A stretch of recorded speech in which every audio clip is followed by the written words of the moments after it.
அன்பார்ந்த சகோதர சகோதரிகளே, இந்த தர்பியாவுடைய மாபெரும் நல்லொழுக்க பயிற்சி நிகழ்ச்சிக்கு வருகை தந்த நமது சகோதர சகோதரிகளுக்கு அன்புடன் வரவேற்று இந்த நிகழ்ச்சிக்கு தலைமை தாங்கி தருமாறு செயலாளர் அப்துல் நாசர் அவர்களை கேட்டுக்கொள்கிறேன். அஸ்ஸலாமு அலைக்கும்.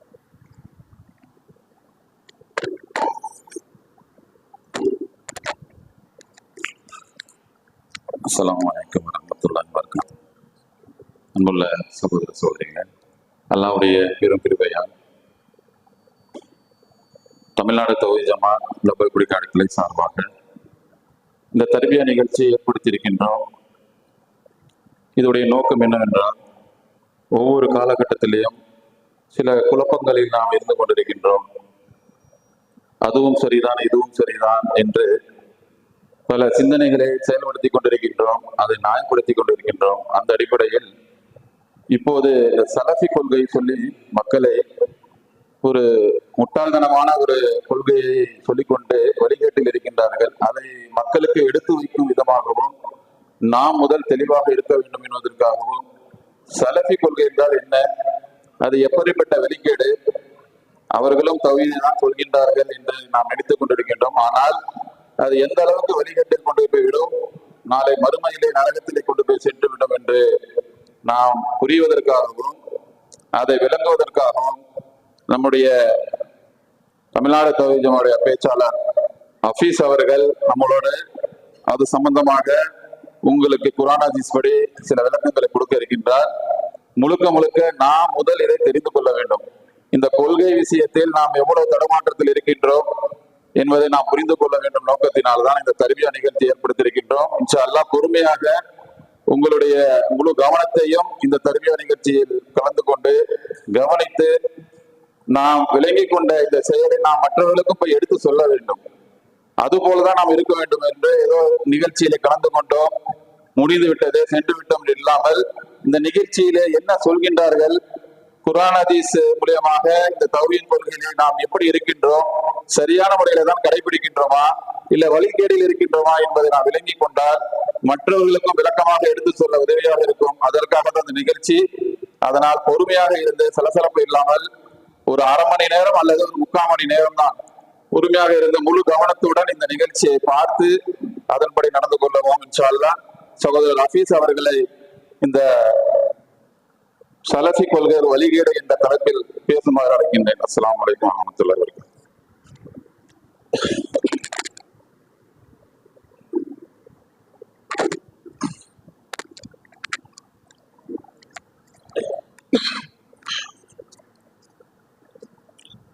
السلام عليكم ورحمة الله وبركاته.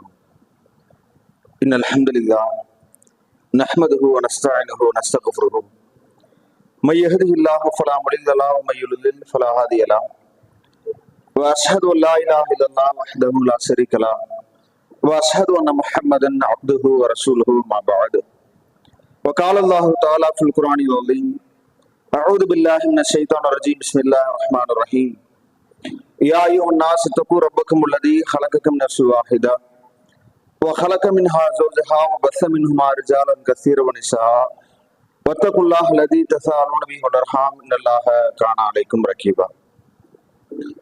அன்பிற்குரிய இல்லாமல்ல அல்லாஹ்வின் நல்லடியார்களே, அல்லாஹ்வுடைய மாபெரும் கிருபையினால் நம்முடைய இந்த ஓய்வு நேரத்தை மார்க்க தகவல்களை தெரிந்து கொள்கிற நன்னோக்கின் கீழ் இங்கு குழும்பி இருக்கிறோம். அல்ஹம்துலில்லாஹ். இங்கு அமர்ந்து இந்த நல்லொழுக்க பயிற்சி முகாமில் சில மார்க்க தகவல்களை கேட்கிறோமே, அதன்படி நடக்க வேண்டும் என்கிற ஒரு பிரார்த்தனையோடு இந்த உரையை தொடங்குகிறேன். இந்த நேரத்தில் வழிகட்ட சலஃபி கொள்கை என்கிற தலைப்பு எனக்கு வழங்கப்பட்டிருக்கிறது. இந்த சலஃப் என்கிற வார்த்தை ஒரு அரபு வார்த்தை என்பதனால அதற்கான அடிப்படை ஒரு அர்த்தம் என்ன அப்படின்னா, ரொம்ப நாம சுத்தக்கூடிய அளவிற்கு நமக்கு அந்நியப்படுகிற அளவிற்கு பெரிய விளக்கம் எல்லாம் தேவையில்லை. சலஃப் அப்படின்னா முன்னாடி சென்றவர்களை குறிக்கிற ஒரு வார்த்தை.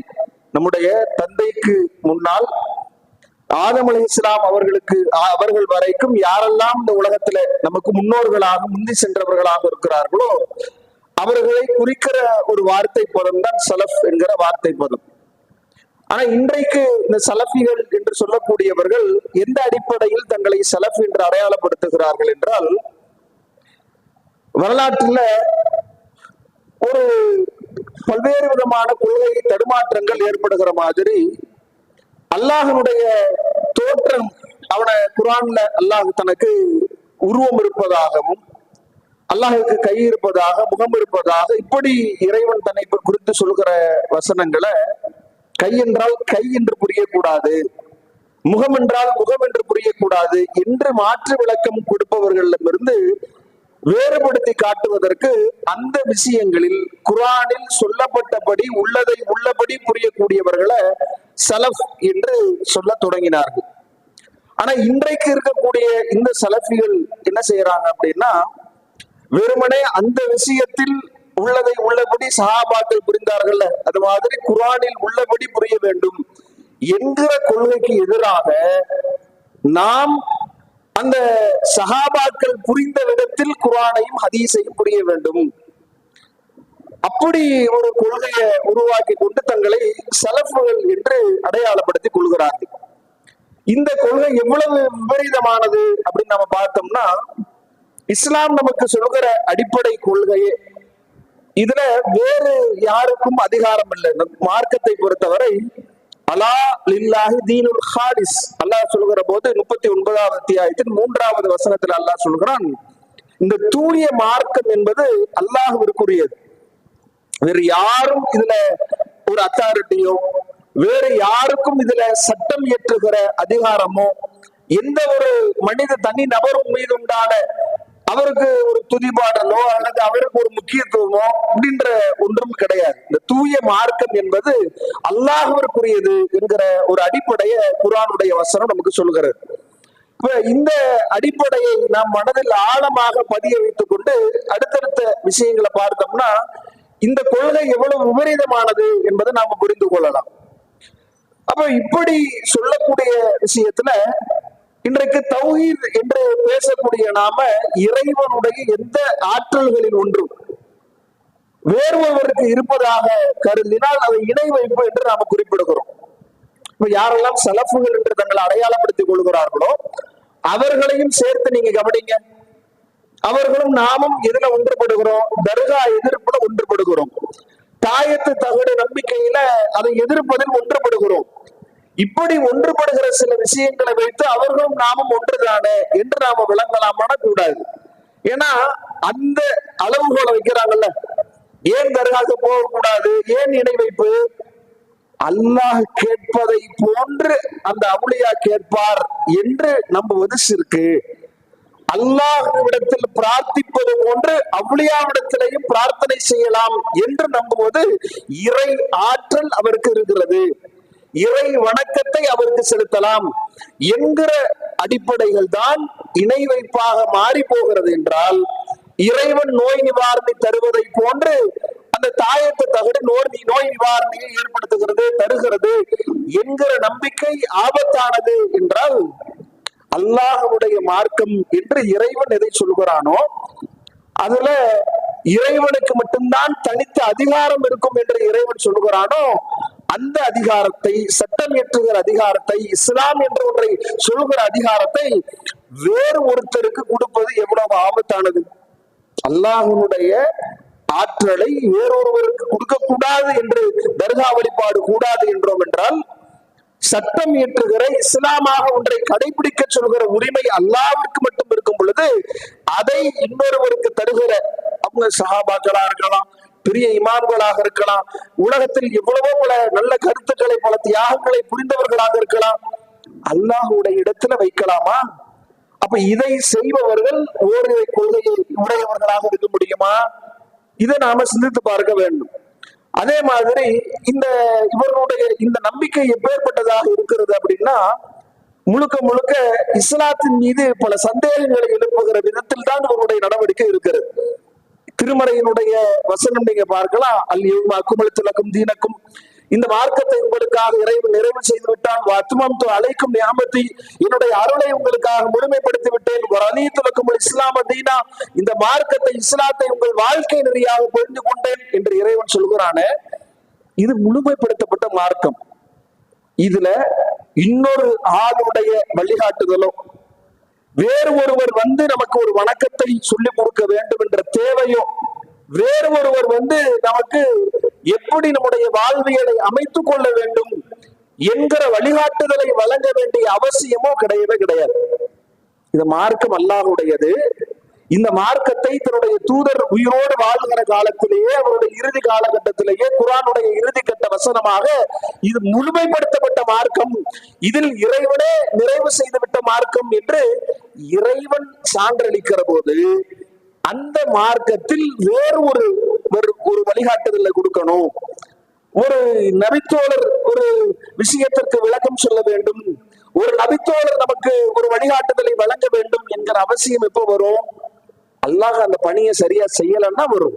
அல்லாஹ்வுடைய தூதர் அதுல சரியாகவும் நீங்க அப்படி சொல்ல வரீங்களா? இந்த மார்க்கம் முழுமைப்படுத்தப்படவில்லை, இந்த மார்க்கம் பாதுகாக்கப்படவில்லை, இது இறைவனுடைய மார்க்கம் இல்லை என்று சொல்ல வரீங்களா?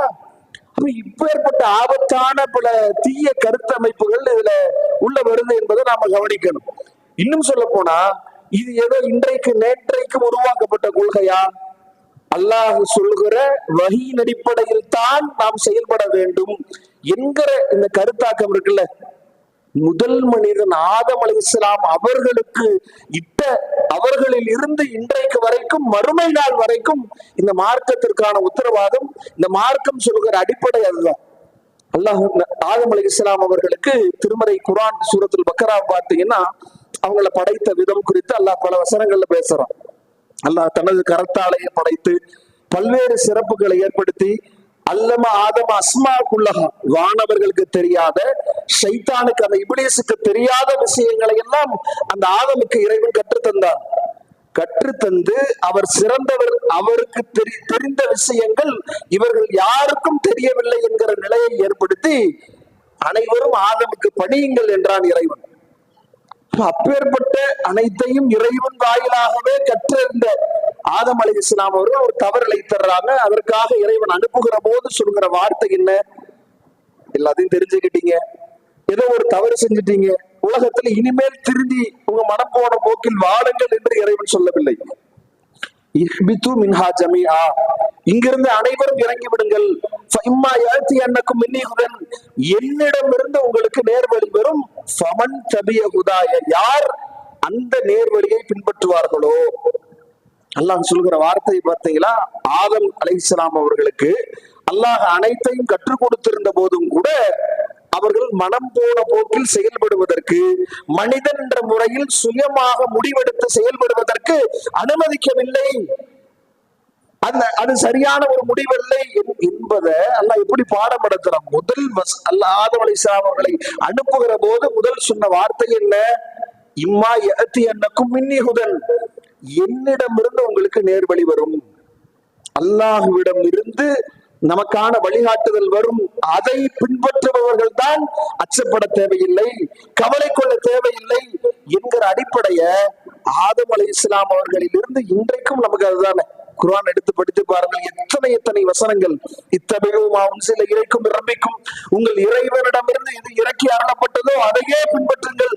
ஃபலா தத்தபிஉ மின் துனிஹி அவ்லியா, அல்லாஹ் அல்லாதவர்களை நீங்கள், அவங்களை அல்லாஹ் அல்லாத மற்றவர்களை நீங்கள் பொறுப்பாளர்களாக ஆக்கி பின்பற்றி விடாதீர்கள் என்று இறைவன் சொல்லுகிறான். என்றால் இந்த கொள்கையில நாம எப்படி இருக்க வேண்டும் என்பதைத்தான் நாம பார்க்கிறோம். மற்றவர்களை நாம என்ன நினைக்கிறோம்? ஒரு தர்காவை எதிர்த்து விட்டால், ஒரு தாயத்து தகடு இல்லை என்று சொல்லிவிட்டால், பல மூட நம்பிக்கைகளுக்கு எதிராக செயல்பட்டு விட்டால், இப்ப நாத்திகர்கள் நமக்கு ஒன்றுபடத்தான் செய்வார்கள். பல்வேறு கிறிஸ்தவ நடவடிக்கைகள் நமக்கு தோதுவாக அமையலாம்.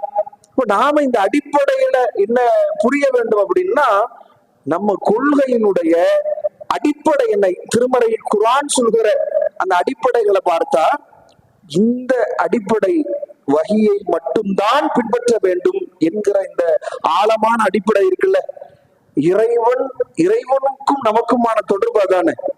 அல்லாஹுவை எப்படி தனித்துவப்படுத்தணுமோ, தௌஹீத் என்ற தூய தௌஹீத் அப்படின்னு நம்ம சொல்லணும்னு சொன்னா, அல்லாஹுவை எப்படி அல்லாஹுடைய ஆற்றல்கள் மற்றவர்களுக்கு இல்லை என்று நினைக்கிறோமோ, நம்புகிறோமோ, சட்டம் இயற்றுகிற, மார்க்கமாக ஒன்றை தீர்மானிக்கிற ஒரே அதிகாரம் படைத்தவன் அல்லாஹ் மட்டும்தான். அவனிடமிருந்து வருவது மட்டும்தான் நேரிய வழி என்கிற கொள்கையில் இருக்கிற வரைக்கும் தான் இந்த தூய இஸ்லாத்தில் நாம் இருக்க முடியும் என்பதை எத்தனை வசனங்கள் நமக்கு சொல்லி தருகிறது. இன்னும் சொல்ல போனா இது நமக்கான அடிப்படை மட்டுமா? அல்லாஹ்வுடைய தூதரை பார்த்து இறைவன் சொல்லுகிறான், இத்தபி மா ஊகிய இலைக்க மின் ரப்பிக், நபியே நீர் உன்னுடைய இறைவனிடமிருந்து எது இறக்கி அருளப்பட்டதோ அதையே பின்பற்றுவீராக.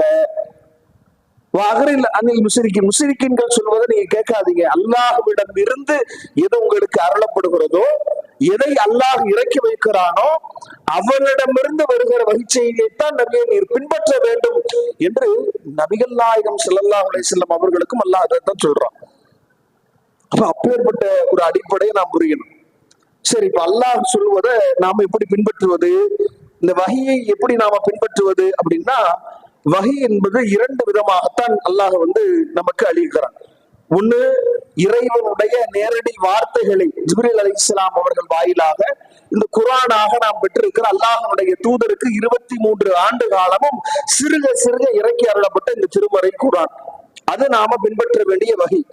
இது அல்லாம என்ன, அத அல்லாஹ் சொல்லுகிற போது இந்த குர்ஆனுக்கு விளக்கமாக லிதுபையின லின்னாஸி மா நுஸில இலைஹி, நபியே இந்த குர்ஆனை நீர் விளக்க வேண்டும் என்பதற்காக அல்லாஹ் அதைத்தான் சொல்றான். அல்லாஹ்வுடைய தூதருக்கான பொறுப்பு என்ன, அவங்க அந்த குர்ஆனுக்கு விளக்கமாக வாழ்ந்து காட்ட வேண்டும் என்பதற்காக தூதரை தேர்ந்தெடுக்கிறான். நபி அவர்களுடைய பணி என்ன, அந்த குர்ஆனுக்கு விளக்கமாக வாழ வேண்டும். நபி அவர்களுக்கு வஹி, குர்ஆன் அல்லாத வஹியும் அல்லாஹ்வுடைய தூதருக்கு வரும். ஓமா யன்திகு அனில் ஹவா, இவர் மனோ இச்சை அடிப்படையில் பேச மாட்டார். இன்ஹுவ இல்லா வஹியுஹா, அறிவிக்கப்படுகிற வஹி செய்தியின் அடிப்படையில் தான் இந்த தூதர் பேசுவார் என்று இறைவன் சொல்கிறானே. அப்ப அப்பேற்பட்ட அந்த அடிப்படைய நாம மிக ஆழமாக புரிந்து கொள்ள வேண்டும். அப்ப இந்த தூதரை நாம் பின்பற்றுவதற்கான காரணமும் என்னதான், ஏன் நாம தூதரை பின்பற்றணும், குர்ஆனை பின்பற்றுவதை போன்று நாம தூதரை பின்பற்றுவதற்கான காரணம் என்ன அப்படின்னா, அவருக்கு வஹி வருகிறது, அவரும் அல்லாஹ்விடத்திலிருந்து வருகிற வஹியைத்தான் அவர் பின்பற்ற வேண்டும்.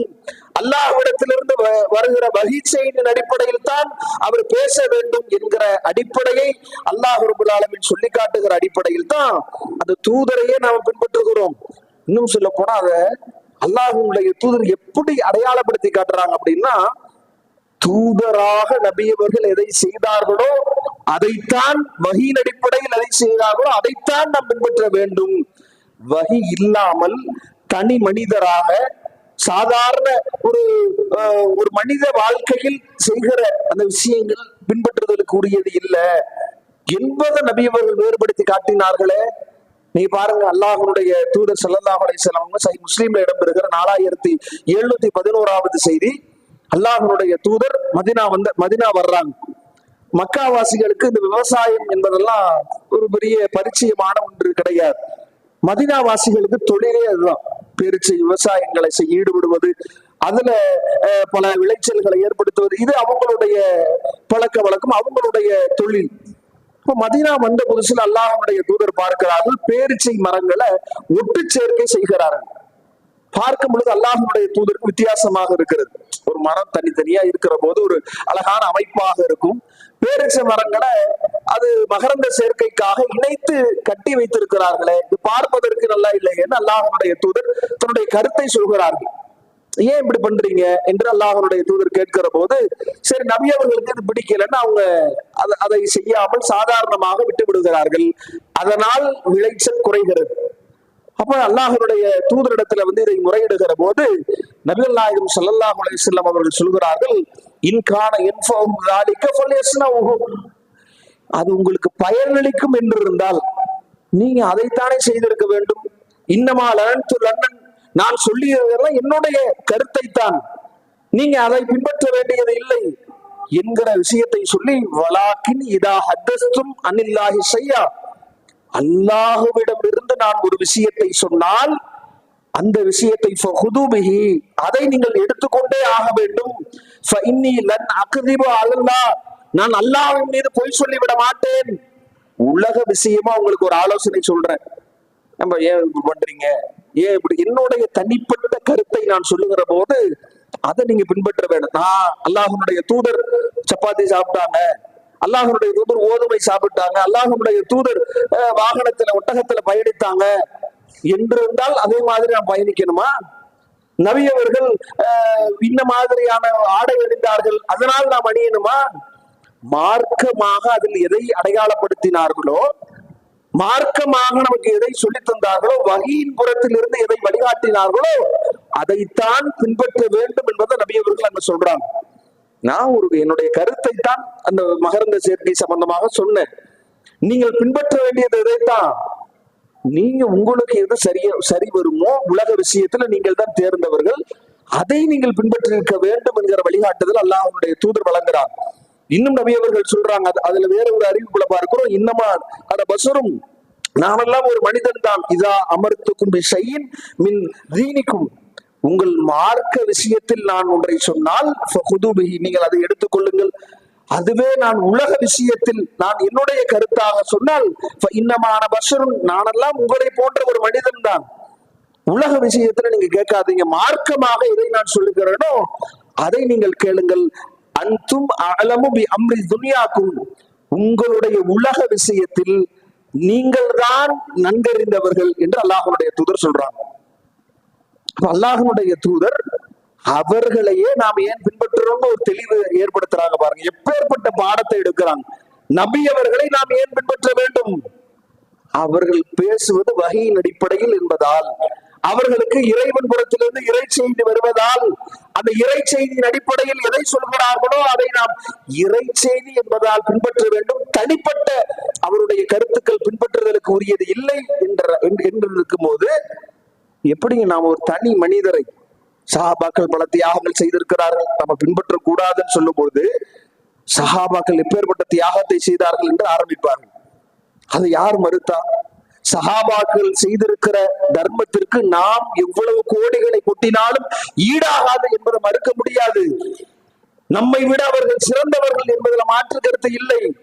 அவர்களுடைய தியாகங்கள், அவருடைய அப்பழுக்கற்ற வாழ்க்கை, அதை குறை சொல்லிவிட முடியாது. அதனால் அல்லாஹுவாக ஆக்கிடலாமா?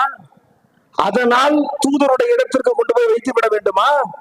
அப்ப இஸ்லாம் எதை சொல்லுகிறது, தூய குர்ஆனுடைய வசனங்கள் எதை சொல்லுகிறது என்பதை மறந்து இது போன்ற எமோஷனுக்கு வழிவகை கொடுத்து அவங்க எப்பேற்பட்டவங்க, அவங்கள போய் நாம எப்படி பின்பற்றாமல் இருப்பது என்பது சரியான நடைமுறையா?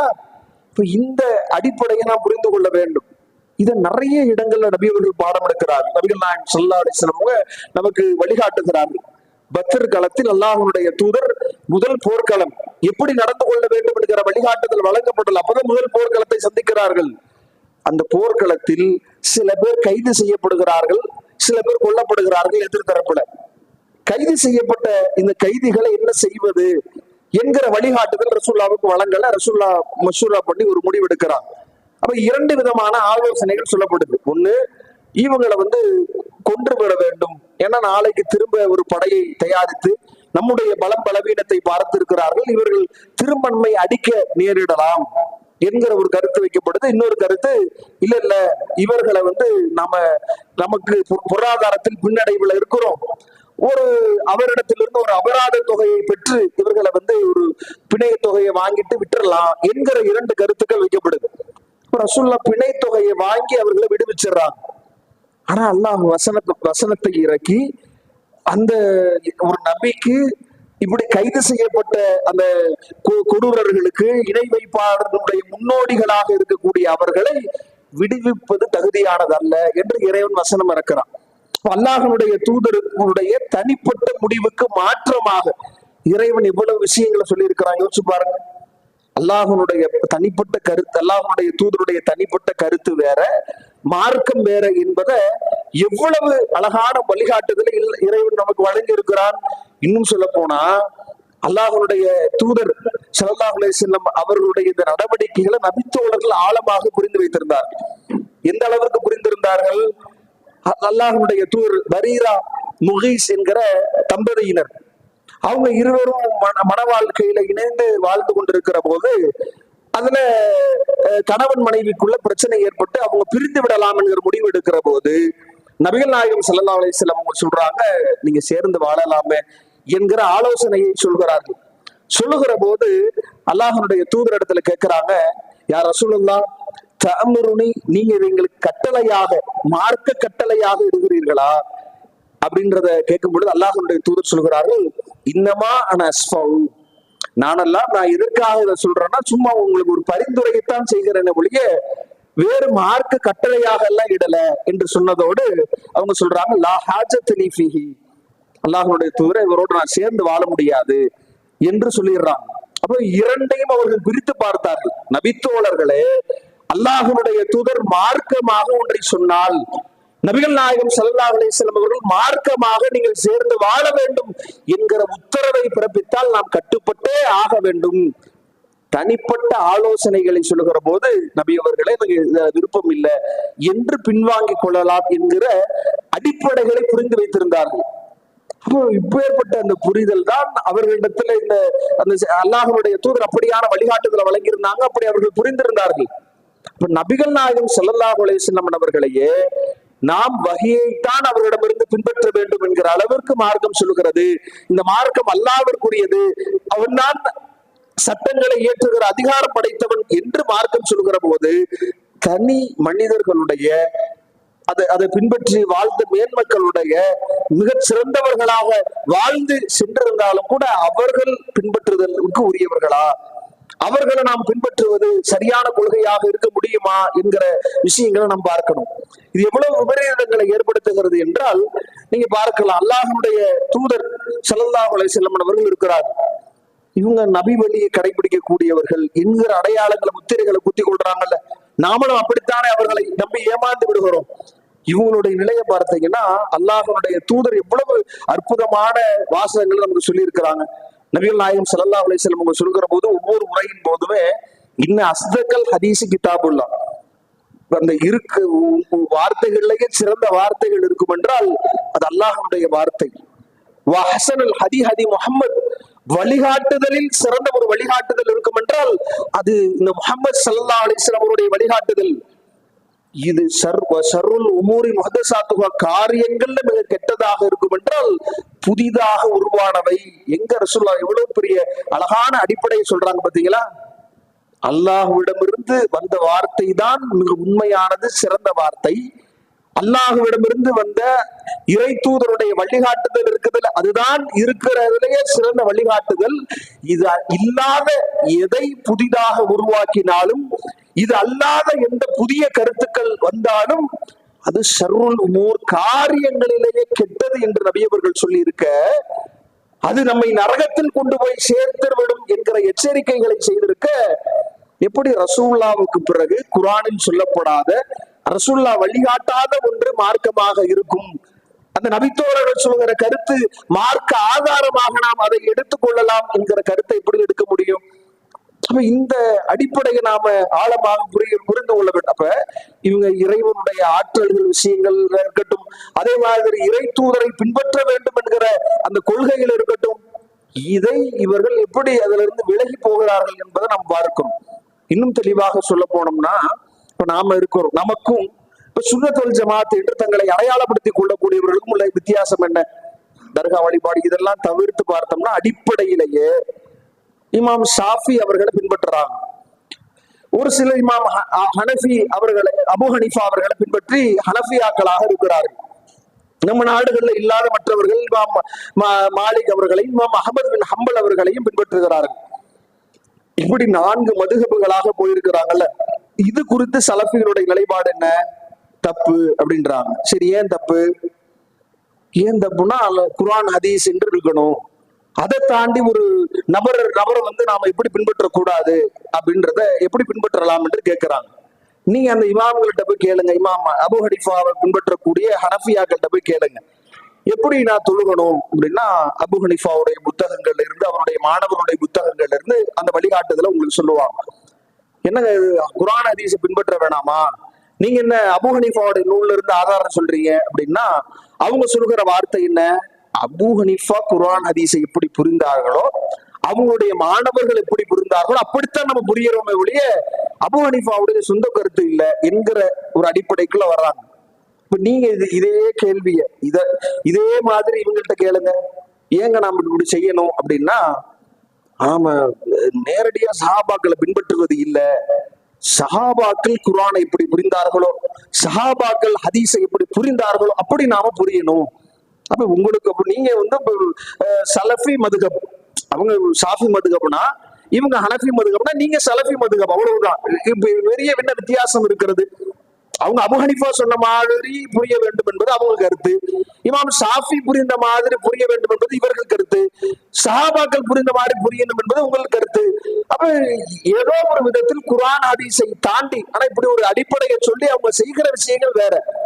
ஒரு வார்த்தைக்கு அப்படி சொல்லிக் கொள்வதை ஒழிய எப்படி குர்ஆனை பார்க்கிறார்களோ ஹதீஸை பார்க்கிறார்களோ தனித்த ஆதாரங்களாக அந்த சஹாபாக்களுடைய கூற்றுக்களையும் பார்க்கிறார்கள் என்பதுதான் ஆபத்தான விஷயம். இதுல நம்ம கேட்கக்கூடிய கேள்வி என்ன அப்படின்னா, நீங்களும் சேர்ந்து இவர்களும் நாமும் சேர்ந்திருந்த போது நாம் இந்த மதுகபுவாதிகளை நோக்கி எதை கேட்கிறோமோ இப்பயும் மதுகபுவாதிகளை நோக்கி அவர்களும் கேட்கிறாங்க. அதைத்தான் நாம அவங்களுக்கான கேள்வியாக முன்வைக்கிறோம். ஏன் இமாம் அபு ஹனீஃபாவை பின்பற்றக்கூடாது, ஏன் இமாம் ஷாஃபியை பின்பற்றக்கூடாது? அவங்களுக்கு வஹி வந்துச்சான்னு கேட்கிறாங்க. அவங்க வஹி அடிப்படையில அவங்க இப்ப அல்லாஹ்வுடைய தூதரை ஏன் பின்பற்றணும்? அவங்களுக்கு வஹி வந்துச்சு, அதனால ரசூலுல்லாஹ்வை பின்பற்றணும். ஏன் அபு ஹனீஃபாவை பின்பற்றணும்? அவருக்குன்னு வஹி வந்துச்சா அப்படின்னு கேக்குறீங்கல்ல. அப்ப எந்த சஹாபிக்காவது வஹி வந்துச்சா? வஹியாக அவர்களுக்கு ஏதாவது இறக்கப்பட்டுச்சா? அல்லாஹ்விடம் இருந்து தொடர்பு இருந்துச்சா? அல்லாஹ் ரசூலுல்லாஹ் இறப்பிற்கு பிறகு வஹியை அல்லாஹ்வுடைய தூதருக்கு அனுப்பின மாதிரி சஹாபாக்கள் யாருக்காவது அல்லாஹ் வஹி இறக்குனானா? கிடையாது. அல்லாஹ் அப்படி யாருக்கும் இறக்கலை. அப்ப வஹி வராத ஒருவரை எப்படி நாம பின்பற்ற முடியும்? அல்லது நபித்தோழர்களை நபிமார்கள் என்று சொல்ல போறீங்களா? நபிமார்களை பின்பற்றணும், அல்லாஹ்வின் புறத்திலிருந்து அவர்களுக்கு வஹி செய்து வந்துச்சு, பின்பற்றணும்.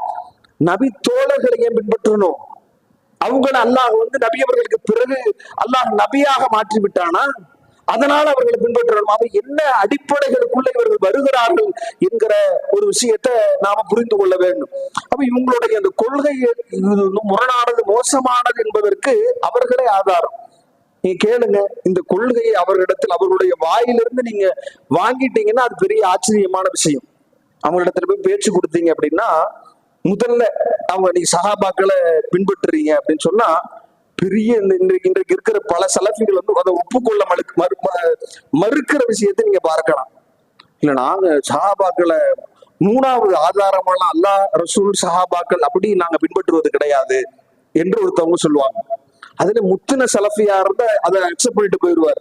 அவங்க வீடியோக்களே நீங்க உட்கார்ந்து பார்த்தீங்கன்னா கூட அதுல கொஞ்சம் முத்தி ரொம்ப அதிக வருடங்கள் அதிலே ஊறி இருக்கிற சலஃபி அதை ஏற்றுக்கொள்வார். ஆமா நாங்க சஹாபாக்களை தான் பின்பற்றுவோம், நாங்க தனி மனித கருத்துக்களுக்கு பதிலாக சஹாபாக்கள் பின்பற்றலாம், அது மேன்மையானது, அவங்க இடத்துல அவ்வளவு தியாகங்கள் செய்தவர்கள், அவங்க பின்பற்றாமல் இப்படி இருப்பது என்கிற மாதிரி போயிடுவாங்க. ஆனா இந்த நவீன இந்த சலஃபிகளை நீங்க கேட்டீங்க அப்படின்னு சொன்னா, நாங்கள் சஹாபாக்களை பின்பற்றல, அதுல அவ்வளவு பல்ட்டி அடிக்கிறத நீங்க பார்க்கலாம். அவங்க புரிந்த மாதிரி புரியுறது சரி, சஹாபாக்களுடைய கருத்துக்கள் தவறாக இருக்குது, பல்வேறு விதமான அணுகுமுறைகள் தவறாக இருந்திருக்கிறது. நபி ஸல்லல்லாஹு அலைஹி வஸல்லம் அவர்கள் வாழுகிற காலத்திலேயும் சஹாபாக்கள் சில தவறுகளை மனிதன் என்ற அடிப்படையில் செய்திருக்கிறார்களே, நபி அவர்களுடைய மறைவிற்கு பிறகும் கூட சில தவறுகள் புரிந்திருக்கிறார்களே, சில மார்க்க விஷயங்கள்ல சட்டங்கள்ல கருத்து வேறுபாடு கொண்டிருக்கிறார்களே, பல்வேறு நபி அவர்களுடைய நேரடி கருத்துக்களுக்கு மாற்றமாக தங்களுடைய செயல்பாடுகள் அமைத்திருக்கிறார்களே. உமர் அவர்களுக்கு 3 முறை சலாம் சொல்ல வேண்டும் என்கிற சட்டம் தெரியலையே, உமர் அவர்களுக்கு தமத்து முறையில் ஹஜ் செய்ய வேண்டும் என்கிற வழிகாட்டுதல் தெரியலையே, உமர் அவர்கள் சில விஷயங்கள்ல முத்தலாக்கை நடைமுறைப்படுத்தி விட்டார்களே, அதை நாம புகாரி போன்ற ஹதீஸ் கிரந்தங்கள்ல பார்க்கிறோமே. நபி அவர்கள் கருத்து ஒன்று இருக்க, அதற்கு மாற்றமாக எண்ணற்ற பல நபித்தோழருடைய கருத்துக்கள் இருக்கிறது. இப்ப என்ன செய்ய போறீங்க என்கிற போது அப்போ திரும்ப ஒரு பல்ட்டி, திரும்ப ஒரு மழுப்பல். சஹாபாக்கள் ஏகோபித்து ஒரு முடிவை சொன்னால் அந்த கருத்துக்களை ஏற்போம். சரி, ஒரு விஷயத்தை சொல்லு, சஹாபாக்கள் எல்லாம் அந்த பட்டியலை கொண்டு வா. சஹாபாக்கள் எல்லாம் இந்த கருத்துல இந்த விஷயத்தில் ஒன்றாக இருந்தார்கள், ஒன்று கூடி ஒரு ஒரு இடத்துல உட்கார்ந்து முடிவெடுத்தார்கள், இதைத்தான் நாம் சொல்ல வேண்டும், இதைத்தான் நடைமுறைப்படுத்த வேண்டும் என்கிற ஒரு முடிவை எட்டினார்கள் என்று சொல்ல முடியுமா? பட்டியல் இருக்குதா? கிடையாது. அப்போ நேரத்திற்கு தகுந்த மாதிரி, அந்த சூழலுக்கு தகுந்த மாதிரி ஒரு சிக்கி தவிக்கிற போது எதையாவது ஒன்றை சொல்லி தப்பித்து ஓட நினைக்கிறார்களே ஒழிய, எப்படி இவருடைய முரண்பாடு இருக்குதுன்னா, ஒரு குறிப்பிட்ட ஒரு மணி நேரங்களுக்கு இவங்களை பேச விட்டோம்னாலே, கொள்கையை பற்றி பேச விட்டோம்னாலே 1000 முரண்பாடுகள் நம்ம காட்டி விடலாம். கொள்கையை ஒத்துக்கொள்வதற்கு தைரியம் இல்லாம அதை ஒழித்து சொல்வது, நேரடியா பின்பற்றணும்னு சொல்ல மாட்டோம். அவங்க வழியா அந்த குர்ஆனை அவங்க புரிவதை போன்று புரியணும், ஹதீஸ் அவங்க புரிகிறதை போன்று புரியணும், அப்படித்தானே நாங்க சொல்றோம் என்கிற போர்வையில அவங்க பின்பற்றுவது. இல்ல நாங்க ஒரு சஹாபியை பின்பற்றணும்னு சொல்ல, எல்லாரும் சேர்ந்து ஒரு முடிவெடுத்து சொல்றாங்க, அததான் இஜ்மாவு சஹாபா. இஜ்மாவுக்கே போயிட்டாங்க. இஜ்மா என்று எப்படி குர்ஆன் ஹதீஸ் அதற்கு பிறகு இஜ்மா என்கிற பெயர்ல மார்க்கத்தை வழிகெடுத்து இன்றைக்கு அனைத்து அறிஞர்களும் ஒன்று கூடி ஒரு முடிவு எடுத்தாலும் அது மார்க்க ஆதாரம் என்று சொல்லி கொண்டிருக்கிறார்களோ, சுன்னத் வல் ஜமாத் என்கிற பெயரில் தங்களை அடையாளப்படுத்தி இந்த வழிகேடுகளை மார்க்க அடிப்படைகளாக ஆக்கி கொண்டிருக்கிறார்களோ, அந்த வழிக்கு இப்ப சலஃபிகளும் இறங்கியாச்சு. இஜ்மாவு சஹாபா, இஜ்மாவு தாபி, இஜ்மாவு உலமாக்கள் எல்லாம் சேர்ந்து ஒரு விஷயத்தில் முடிவெடுத்தால் ஒரு தவறுல ஒன்றுபட மாட்டாங்க அனைவரும். குர்ஆன் வசனத்திற்கு எதிரானது இல்லையா? வஹியை மட்டும் பின்பற்ற வேண்டும் என்று சொல்லுகிற அத்தனை கருத்தாக்கங்களுக்கு எதிர் இல்லையா? அப்ப எப்பேற்பட்ட கொள்கை தடுமாற்றத்தை அடைந்திருக்கிறார்கள் என்பதை நாம் இனம் காண வேண்டும். அப்ப நம்மிடையே இந்த ஒரு தெளிவு, கொள்கை தெளிவு நமக்கு இருக்கணும். மற்ற விஷயங்கள்ல இருக்குது, மற்ற ஏதோ ஒரு நம்மிடத்துல இருக்கிற அலட்சியம் நமக்கு பெரிய பாதிப்புகள் நம்மிடத்தில் ஏற்படுத்தி விடாது. ஆனா கொள்கை விஷயத்துல நாம இதுவும் தௌஹீத் தானே, இதுவும் அந்த அடிப்படைகள்ல தானே அவங்க செய்கிறார்கள் என்கிற பார்வை நமக்கு இருந்தது என்றால், அப்ப நம்ம வேறுபடுத்தி பார்க்க தவறினால், அதையும் நாம சரி என்று சரிகாண நினைத்து விட்டால் பெரிய ஆபத்துல இந்த கொள்கையிலிருந்து தடுமாறி நாம, ஏன்னா ஒரு பெரிய வித்தியாசம் இருக்கிறது. அல்லாஹ்வும் ரசூலும் மட்டும்தான் என்கிற கொள்கைக்கு நேர் எதிரானதுதான் நாம மூன்றாவது ஆதாரமாக சஹாபாக்கள் என்று அதை நாம நம்புவதும் என்கிற ஒரு விஷயத்தை நாம புரிந்து கொள்ள வேண்டும். இன்னும் நாம இவங்களுக்கு பெரும்பாலும் யூகங்கள் தான் மார்க்கமே. என்ன யூகங்கள்? இவங்க நல்லவர்கள் பின்பற்றக்கூடாதா என்கிற சென்டிமெண்ட் ஒரு முறை. இவ்வளவு தியாகங்கள் செய்தார்கள், அவர்களை போய் நீங்க பின்பற்றக்கூடாது என்று சொல்கிறீர்களே என்று சொல்லி கடைசியா என்ன சொல்லுவாங்க? எது சஹாபாக்களை திட்டுகிறார்கள், சஹாபாக்களை பின்பற்றக்கூடாது, அவங்கள மாதிரி மேன்மக்கள் இல்ல, அதனால அவங்க அல்லாஹ்வாக்க கூடாதுங்கன்னு சொன்னா சஹாபாக்களை திட்டுகிறார்கள் என்று இப்படி இந்த மாதிரியான விஷயங்களை செய்கிற ஒரு அடிப்படை பார்க்கிறோம். ஒரு ஆதாரங்கள் இல்லை. இன்னொரு புறத்தில் பார்த்தோம்னா இவங்களுடைய யூகங்கள் தான். என்ன? நபி ஸல்லல்லாஹு அலைஹி வஸல்லம் அவங்க சொல்லாத செய்யாத எந்த விஷயத்தையும் சஹாபாக்கள் செய்ய மாட்டாங்க. இவங்களுடைய யூகம். ஏன் மனிதன் இல்லையா அவங்க? மலக்கா, வானத்திலிருந்து வந்த மலக்கா மனிதர் என்ற அடிப்படையில் தவறளிக்க மாட்டார்களா? அல்லாஹ்வுடைய தூதர் வஹிக்கு மாற்றமாக செய்தால் அல்லாஹ் கண்டிப்பான். வஹி மூலமா தன்னுடைய மனைவிமார்கள் செய்து அவங்களுக்கு மத்தியில் ஒரு பிரச்சனையில அல்லாஹ்வுடைய தூதர் நான் இனிமேல் தேன் சாப்பிட மாட்டேன் என்று முடிவெடுக்கிறார்கள். அல்லாஹ் கேட்டான், அல்லாஹ் உமக்கு ஹலாலாக்கி இருக்கிற ஒன்றை எப்படி நீங்க ஹராமாக்க முடியும் என்று அல்லாஹ் கேட்டான். ரசூலுல்லாஹ் ஒரு கடுகெடுக்கிற போது அபசபத்தவல்லா, இவர் கடுகெடுத்தார், அலட்சியம் செய்தார் என்று அல்லாஹ் வஹிக்கு மாற்றமான நடவடிக்கைகளை சுட்டி காட்டினான். அல்லாஹ்வுடைய தூதர் உஹது போர்க்களத்தில் தன்னுடைய கடவாய்ப்பல் உடைக்கிற போது ஒரு நபியை அடித்த இரத்த காயத்தை ஏற்படுத்திய ஒரு சமூகம் எப்படி உருப்படும் என்று கேட்டதோடு உமக்கு அதிகாரத்தில் எந்த பங்கும் இல்லை என்று அல்லாஹ் சொன்னான். இப்படி வஹி மூலமாக நபியை வழிகாட்டி கொண்டிருக்கிற இறைவன் இந்த உத்தரவாதம் ஒரு நபித்தோழருக்கு இருக்குதா? அவங்க தவறு செய்கிற போது அல்லாஹ் கண்டிப்பானா? அந்த தவறுகளை இறைவன் குர்ஆன் வசனங்கள் மூலமாக வஹி மூலமாக நமக்கு தெளிவுபடுத்தி இது வஹி அல்லாத நடவடிக்கை என்று சுட்டி காட்டுவானா? அப்ப சஹாபாக்கள் நாம் எப்படி பின்பற்ற முடியும்? இந்த ஒரு கருத்தை நாம இவங்க யூகங்களைத்தான் மார்க்கமாக ஆக்கி கொள்கிறார்களே ஒழிய இவங்களுடைய நடவடிக்கைக்கும் இவங்களுடைய அந்த கொள்கைக்கும் எவ்வளவு முரண்பாடு இருக்கிறது என்பதை நாம் புரிய வேண்டும். இன்னும் சொல்ல போனா எந்த சஹாபாக்களாவது தங்களை பின்பற்ற சொல்லி இருக்கிறார்களா? நீ யோசிச்சு பாருங்க. இன்னும் பின்பற்ற சொன்னதில்லை என்பதை தாண்டி ஒரு சஹாபி இன்னொரு சஹாபியை பின்பற்றல. இப்னு உமர் அவர்களிடத்துல, அப்துல்லா இப்னு உமர் அவர்கள், உமருடைய மகனார் அவரிடத்துல கேட்கப்படுது, உங்களுடைய தந்தை தமத்து முறையில் ஹஜ் செய்வதை அதை கூடாது என்று சொல்லியிருக்கிறார்களே, நீங்க தமத்து முறையில செய்யலான்றீங்களா செய்யக்கூடாது என்று சொல்கிறீர்களா? தமத்து முறையில ஹஜ் செய்யலாம். தமத்து என்பது உம்ராவுக்கான இஹ்ராம் அணிந்து நம்ம உம்ராவை செய்து முடித்து ஒரு இடைவேளியோடு ஒரு சின்ன அந்த இஹ்ராமில் இருந்து கலைந்து மீண்டும் அந்த ஹஜ்ஜினுடைய கிரியைகளை செய்கிற நாட்களில் ஹஜ்ஜுக்கான இஹ்ராமை அணிந்து செய்கிற அந்த ஹஜ்ஜு பேர் தான் ஹஜ்ஜு தமத்து. அப்ப அந்த முறையில் நபி அவர்கள் செய்யலாம் என்று சொல்லி இருக்க, அப்ப நீங்க என்ன சொல்றீங்க? உங்க தந்தை அதை செய்யக்கூடாது என்றார், அல்லாஹ்வுடைய தூதர் அதை செய்ய சொல்லி இருக்கிறார்கள். அப்போ இவங்க தெளிவாக அப்துல்லா இப்னு உமர் அவங்க சொல்றாங்க, ரசூலுல்லாஹ் சொன்னதைத்தான் நான் சொல்ல போறேன், தமத்து முறையில் செய்யலாம்.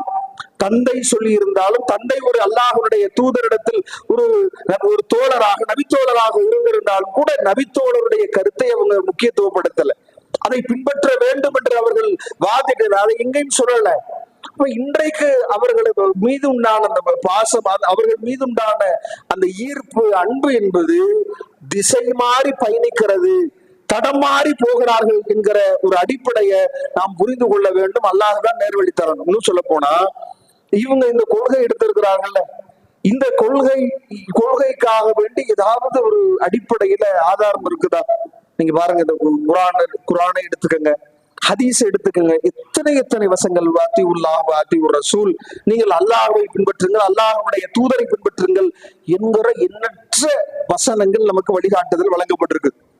இது மாதிரி எங்காவது ஒரு இடத்துல இந்த தூதரை பின்பற்றுவதை போன்று தூதரின் தோழரை பின்பற்றுங்கள் என்பது இஸ்லாத்திற்கு எதிரானதா தெரியலையா? யோசிச்சு பாருங்க.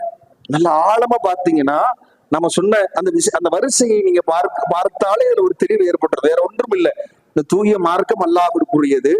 அந்த அல்லாஹ்வுடைய வஹி மூலமாக வருவதைத்தான் ஆதம் அலைஹிஸ்ஸலாம் அவர்கள் இருந்து இறுதி மனிதன் வரைக்கும் அல்லாஹ்விடமிருந்து வந்ததை மட்டும்தான் பின்பற்ற வேண்டும். அல்லாஹ்வுடைய தூதரே இறைவனிடத்திலிருந்து வருகிற வகை செய்தியின் அடிப்படையில் தான் நடக்க வேண்டும்.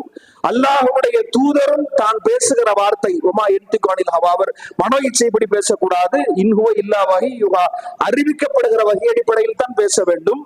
நபி அவர்களையே வகையாக சொன்னதை பேசலாம், தானாக தன்னுடைய சுய கருத்தை சொன்னால் அதை பின்பற்றக்கூடாது என்கிற அளவுக்கு மார்க்கம் ஒரு வழிகாட்டுதல வகையை மட்டும்தான், அல்லாஹ்விடமிருந்து வந்ததை மட்டும்தான் பின்பற்ற வேண்டும் என்று அவ்வளவு தெளிவாக பாடம் நடத்திய பிறகு மனித கருத்துக்கள் எப்படி மார்க்கமாகவும், எவ்வளவு தியாகங்கள் செய்திருக்கட்டும், எவ்வளவோ உயர்ந்தவர்களாக இருக்கட்டும், அதனால் அல்லாஹ்வாக ஆவார்களா, அல்லாஹ்வுடைய தூதருடைய இடத்திற்கு நாம் கொண்டு வரலாமா என்கிற அந்த அடிப்படையை மட்டும் நாம் ஆழமாக பதிய வைத்துக் கொண்டால் இந்த கொள்கை நமக்கு எப்படி எதிரானது, இந்த கொள்கை நம்மிடமிருந்து எப்படி வேறுபடுகிறது என்கிற ஒரு அடிப்படையை புரிந்து கொள்ளலாம். இப்ப இவங்களும் நிறைய ஆதாரங்கள் என்கிற பெயரில் பல பலவீனமான செய்திகளை, அஸ்ஹாபுகள் நுஜூம், அவங்க சஹாபாக்கள் நட்சத்திரங்களை போன்றவர்கள், அவர்களை நீங்க யாரை பின்பற்றினாலும் நேர்வழி அடைவீர்கள் என்று பலவீனமான செய்திகளை வைத்து இன்றைக்கு இப்பேற்பட்ட இவ்வளவு பலவீனமான செய்திகள் என்று இந்த வழிகேடர்கள் தர்கா வழிபாடுக்கு ஆதாரம் காட்டுகிற போது எடுத்து சொன்ன இவர்கள் இன்றைக்கு இது போன்ற பலவீனமான சில செய்திகளை தூக்கி கொண்டு அல்லது தவறான புரிதல்களை தூக்கி கொண்டு இதை ஆதாரமாக முன்வைக்கிறார்கள். எவ்வளவு ஒரு ஆபத்தானது என்பதை யோசிக்கணும். இன்னும் அல்லாஹ் சில சொல்லுகிற போது இந்த நீங்க திருமறை வசனங்கள் போதும், அல்லாஹ்வுடைய தூதருடைய ஆதாரபூர்வமான நபிமொழிகள் போதும். இது அத்தனையும் நமக்கு சொல்லுகிற பாடம் என்ன அப்படின்னா, வகையை தாண்டி நாம பின்பற்றுவதற்கு எந்த வழியும் இல்லை என்பதை மிக ஆழமாக குர்ஆனும் ஹதீஸும் நமக்கு சொல்லுகிறது.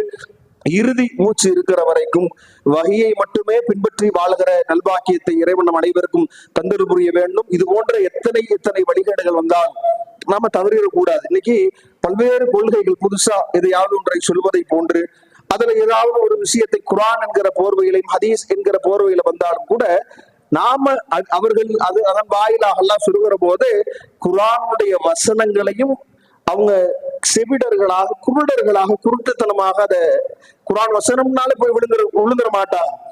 அதுல சிந்திப்பாங்க. குரான், அந்த குரானை நீங்கள் சிந்தித்து பார்க்க மாட்டீர்களா என்கிற உரிமையை அல்லாஹ் நமக்கு கொடுக்கிறான். ஒவ்வொருவரும் நாம் சிந்திக்கணும்.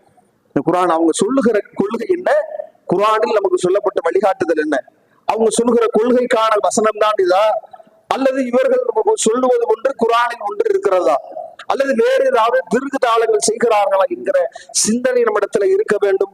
யாருடைய சிந்தனையும் மார்க்கமாக ஆகாது.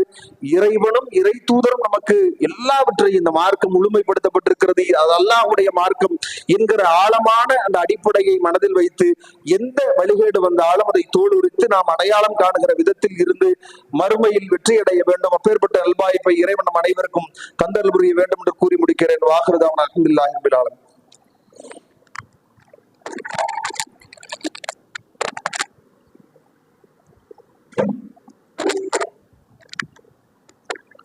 அஸ்ஸலாமு அலைக்கும். அல்ஹம்துலில்லாஹ். அல்லாஹ்வுடைய கிருபையால வழிகேட்ட சலஃபி கொள்கையை பற்றி சில விஷயங்களை நமக்கு தெளிவாக எடுத்து வச்சாங்க. கடந்த காலத்தில் நம்ம 4 மணிக்குன்னு ப்ரோக்ராம் அறிவிப்போம், 4:45 5 மணிக்கு தான் மக்கள் வரும். அதே போல தான் இன்னைக்கு நடந்திருக்கு. முன்கூட்டியே வந்தவங்களுக்கெல்லாம் சேர் கிடைச்சிருச்சு, வராதவங்களுக்கு ரூம் கிடைச்சிருக்கு. இன்ஷா அல்லாஹ் வரக்கூடிய காலத்தில் அந்த டைம் சொன்னா கரெக்டாக அந்த டைம் வந்துருங்க. இன்ஷா அல்லாஹ் நம்ம வரக்கூடிய காலத்தில் சரியான சொன்ன நேரத்தில் ஆரம்பிக்கலாம்னு முயற்சி பண்றோம். கூடிய சீக்கிரம் எல்லாமே கரெக்டா வந்துருங்க. 4:45 நம்ம ஆரம்பிச்சோம், அதுமாரி 5:45 5:30 முடிக்க சொன்னா முடிச்சுட்டாங்க. ஏன்னா நம்ம மார்க்கத்தை தெரியறதுக்காக நம்ம சீக்கிரமா முந்திக்கணும். ஒவ்வொரு விஷயத்திலும் அலட்சியமா இல்லாம சரி பாத்துக்கலாம் போய்க்கலாம், என்ன 1/4 மணி நேரம் லேட்டா ஆரம்பிப்பாங்க, 1/2 மணி நேரம் லேட்டா ஆரம்பிப்பாங்க அப்படின்னு இல்லாம சரியான நேரத்துல வந்துட்டீங்கன்னா நம்மளுக்கும் கொஞ்சம் நல்லா ஆர்வமா இருக்கும். இன்ஷா அல்லாஹ் வரக்கூடிய காலகட்டத்துல எந்த ஒரு நிகழ்ச்சியா இருந்தாலும் கொஞ்சம் சீக்கிரமா வந்துருங்க. ஏன்னா இன்னும் கூடுதலா நம்ம இது அதுக்குண்டான முயற்சிகளை செய்வோம். அடுத்ததாக இந்த நிகழ்ச்சி இதோட முடிகிறது. இன்ஷா அல்லாஹ் நன்றி உரை துணைத் தலைவர் பஷீர் பாய் அவங்க சொல்லுவாங்க.